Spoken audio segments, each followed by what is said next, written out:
What's good, y'all? Welcome back to a brand new episode of the weirdest videos from all over the internet. Without further ado, let's get to the video. Hope you enjoy. Don't freak out, but we are right now entering the beginning of the end of the universe. 95% of all the stars that will ever form have already formed. And it gets even crazier than that. There is a sphere around us called the Hubble sphere. Beyond this point, everything is moving away from us faster than the speed of light, due to the expansion of space itself. And how many of the galaxies do you think are outside of this sphere? 94% of all the galaxies we can see are beyond this boundary today. Meaning, no matter how hard we try, if there are aliens living in these galaxies, we will never be able to meet them. 60,000 stars pass beyond this horizon every single second. That's nearly 2 million solar systems we can no longer visit since the start of this video. This will continue until we are all alone. The universe as we know it, with all the beautiful galaxies and nebulae, will slowly fade away into darkness, and the astronomers of the future will point their telescopes everywhere, finding the same thing: darkness and silence for the rest of eternity. To be honest with y'all, I don't know why my guy is panicking here. I mean, by the time this happens, we won't be here. And when it comes to aliens and stuff, I'm not worried about no aliens, because they can't be worse than humans. I mean, you should be worried about the humans. The aliens, to be honest, they're probably going to be refreshing. They can't be as worse as the humans. Humans have destroyed the planet, but it is what it is. I'm not worried about none of this stuff. And you should also not worry, you know? We're too beautiful for all of this. She unalived her foster daughter for eating too slow. Ariel Robinson was the foster mother of 3-year-old Victoria Smith. 3-year-old Victoria had thrown up on her dress on the way to church. Instead of just realizing that toddlers throw up sometimes, Ariel claimed that Victoria threw up on purpose. Ariel took off all of Victoria's clothes and then forced Victoria to stand outside the church in only her underwear in the cold. Ariel told Victoria, "Oh, you're cold?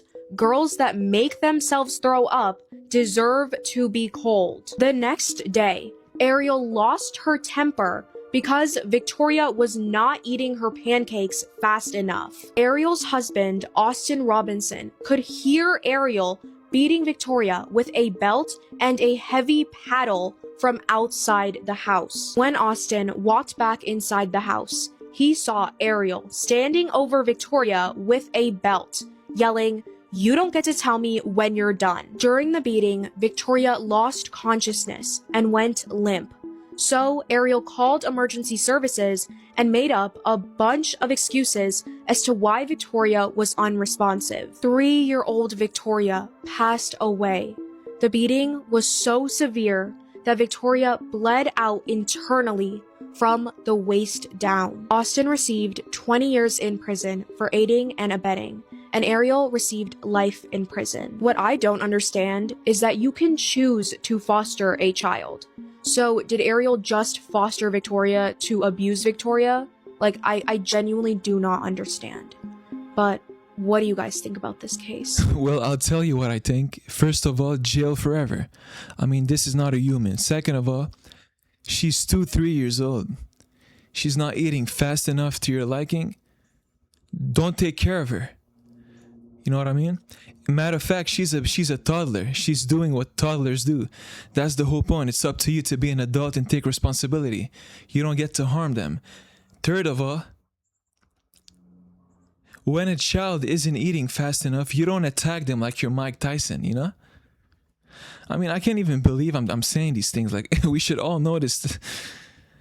I'm just glad she's away forever. Hopefully. Made her bleed internally because she wasn't eating fast enough. And the husband is pathetic, just watching it happen. I mean, you're not a man, buddy. They should put you in there with her. Man, this is...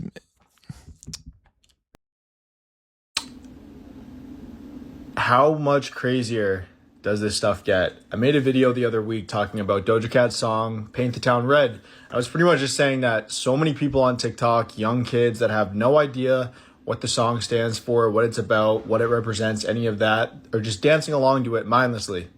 And I got a lot of comments saying it's just a song, you're looking too deep into it, it's not that deep, and stuff like that. Do you guys see the stuff that she is posting now?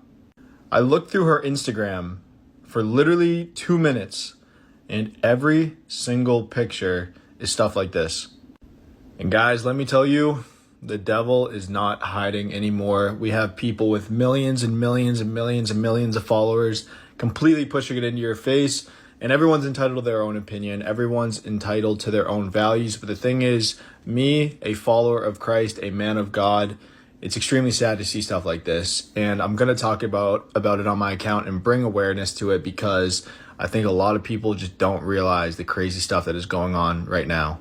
Am I surprised by this? Absolutely not. But the thing is, on Judgment Day, when it is all said and done, God will always prosper. Disney tells us that mermaids are thoughtful, beautiful creatures, but the Book of Enoch tells us a far more sinister history. On my channel, we have been diving into this alleged lost book of the Bible that was discovered in the Dead Sea Scrolls, but for some reason is not included in the canon Bible that we know today. Many people say it's because it has knowledge that we were never intended to know. For example, who are mermaids? Where did they come from? Are they good or are they evil? The answer, according to the Book of Enoch, because I know how y'all like to tussle. If you can see it, I have the book and I'm reading it. Sirens are actually the mothers of demons. So essentially they're real, but they're evil. Long story short, a long time ago, 200 angels rebelled against God and heaven and decided to procreate with the mortal women that were on earth. And from these mortal women came a cursed species of giants that ate up all of humans' resources on earth and then started to consume humans themselves. And when they got to be hungry enough, they even started to eat each other, becoming cannibalistic and doing vile things here on earth. These events led up to Noah's flood because God said enough is enough. Now during this flood is when Noah had built the ark and him and his family escaped, but the Nephilim were not so lucky. They drowned in the water, but it wasn't the end for them. What if I were to tell you that the demons that we know today are actually the disembodied spirits of the Nephilim, aka the giants, roaming the earth seeking what souls that they can devour, and that's where the whole ghosts having unfinished business came from. Now those fallen angels that rebelled were punished by God and put in shackles. 4 of those fallen angels are actually now chained under the Euphrates River, and in Revelations, the last book of the Bible, it is said that they will be let out and they will unalive 1/3 of the population during the time of judgment. So now let's get into the nitty-gritty when it comes to the mothers of demons. You probably understand now why they are called that. But you'll ask yourself, okay, so the Nephilim got punished, the fallen angels got punished, but what about the women? The women were actually cursed to roam the sea until their final day of judgment. And this is why throughout history, we can see so many versions of sirens, because they've been around since the dawn of time. However, the media wants to desensitize us and make us think that mermaids are just wanting to be part of our world, collecting thingamabobs under the sea.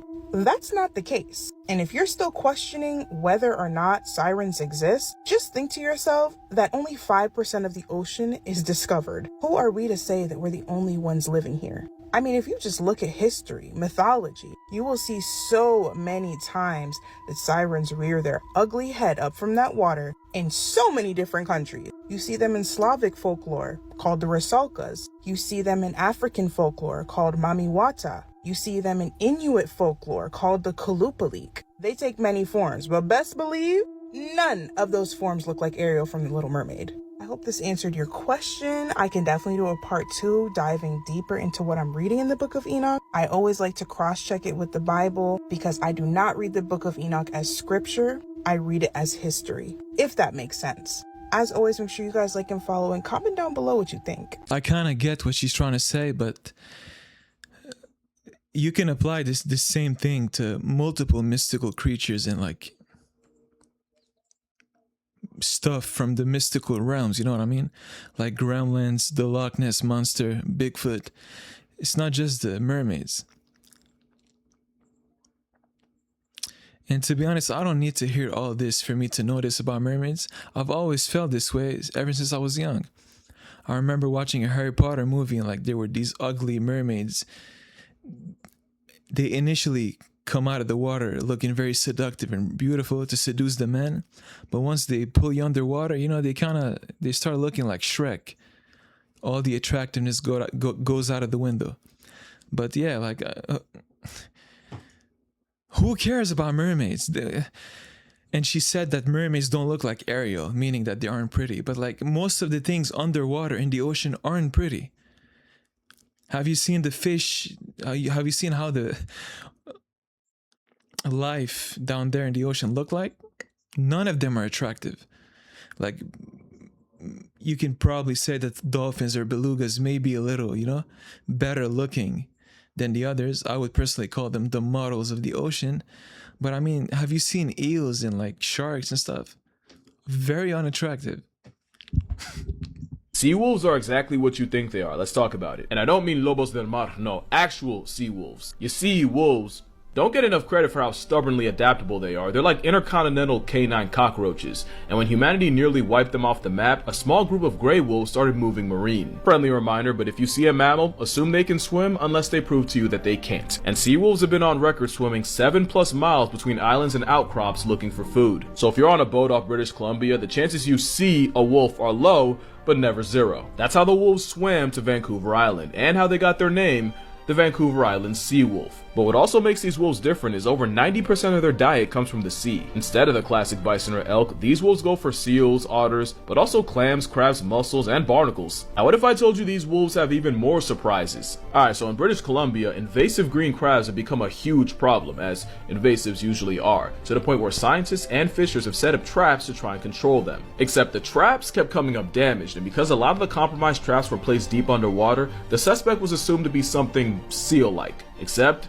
nah, cameras revealed that it was wolves diving underwater, grabbing the buoys, bringing the buoys to shore, pulling on the lines like a human would until they brought the traps up before eating the bait inside. I don't know I don't know who taught them that. I don't even know how they knew the traps were there. Like, tell me I'm not tripping for thinking that's insane. Like, you knew wolves were smart. Did you know they were tool use smart? Mind you, the same wolves also learned to comb the coast to scavenge whale carcasses and even memorize and follow the famous salmon migration. Salmon that can be a quarter of their diet. Mind you, too much salmon can cause salmon poisoning, which can be fatal to wolves. So how do they avoid it? Somehow the sea wolves figured they can reduce the risk if they eat only the heads and brains of the fish. You see why I said canine cockroaches? That's not an insult, by the way, just that the wolves find a way. And I respect that, the more you know. I fully understand what he's talking about, but calling them sea wolves because they dip in the water to eat every now and then, I don't feel like it's logical. Because what about the ones who stay in the forest? Do we call them ground wolves? Forest wolves? No, it's still wolves. So, I mean, I'm not crying about it. I'm just, you know, just something that I felt like saying. Let me know if you agree. Like, you don't call birds, you don't call them sky birds because they fly in the sky too much, you know? Like, do I sound dumb or like, just let me know. Mr. Horner, if you'd stand, please. It's the order of the court that you, Tanner Lynn Horner, has been adjudged to be guilty of the offense of capital murder as found by the jury. Jury having answered the special issues making it mandatory that your punishment be death, it is therefore the order of this court that your punishment be death. Before the hour of sunrise on a date to be determined by this court, upon a mandate of affirmance issued by the Texas Court of Criminal Appeals at the State Penitentiary in Huntsville, Texas, you will be caused to die in accordance with the rules and regulations established by the Texas Department of Criminal Justice until you, said Tanner Horner, are dead. Said execution procedure shall be determined and supervised by the Director of the Texas Department of Criminal Justice. The clerk of this court shall issue a death warrant in accordance with this sentence directed to the Director of the Texas Department of Criminal Justice for that purpose. Clerk shall deliver such warrant to the Sheriff of this county and to be by him delivered to the Director of the Department of Criminal Justice together with you, and you will remand to the custody of the Tarrant County Jail to await transportation to the Texas Department of Criminal Justice at Huntsville, Texas, and the execution of this sentence. Let's be real here. It's very hard for like me or you to feel bad for this person. You know? I don't want to see anybody get unalived, but I mean, knowing what he did to that innocent child is very hard for me to feel bad for him. you know? Because I mean, if I'm to feel bad for anyone, it would be the little girl, not the grown man who harmed her. Actions have consequences, you know? Someone who is blind from birth cannot develop schizophrenia. And in someone who is deaf from birth, if they get schizophrenia, it presents to them in disembodied hands signing to them, lips moving, or they literally will see text in their mind. Human eggs have shells, and 97% of sperm are defective, meaning they'll have two heads or a wonky tail.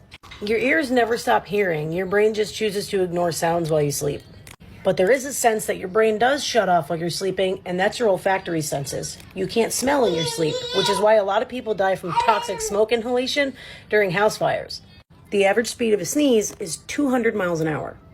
Everyone has a unique set of pheromones and therefore a unique smell, except identical twins. Identical twins share the same set of pheromones and they smell the same. Your heart isn't actually shaped like that.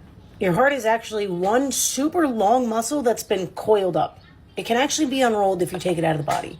If you enjoyed this video, hit that follow button, give me a like, and let me know you're here in the comments. I do fact videos like this quite frequently. In 1985, South Carolina was gripped by one of the most terrifying serial crime sprees in its history. A 17-year-old named Shari Smith had just left her family's Lexington County home to check the mailbox, and then she vanished. There was no struggle, no witnesses, just an empty driveway. And then the family's phone rang. The kidnapper, Larry Gene Bell, began to call Sherry's family. He calmly described details only the killer would know. He taunted investigators and even forced Sherry to write what became known as her last will and testament, a heartbreaking letter to her family written while she was being held captive. Bell eventually murdered Shari and hid her body in a remote area. Just 2 weeks later, he abducted another victim, 9-year-old Deborah Mae Helmick from Richland County. And once again, South Carolina launched a massive search. Fear spread across the Midlands as parents kept their children inside, wondering who would be next. The breakthrough came when forensic evidence linked Bell to the paper used for Sherry's final letter, along with other evidence tying him to both kidnappings. He was arrested, convicted of both murders, and then sentenced to death. In 1996, Larry Gene Bell was executed by electric chair at the Broad River Correctional Institute in Columbia. His crimes changed South Carolina forever. They transformed how law enforcement handled kidnapping investigations, how forensic evidence was used, and how families and communities respond when a child disappears in South Carolina. Anyways, your episode is now officially over. Hope you enjoyed it, and I'll see you in the next one. Peace out, everybody.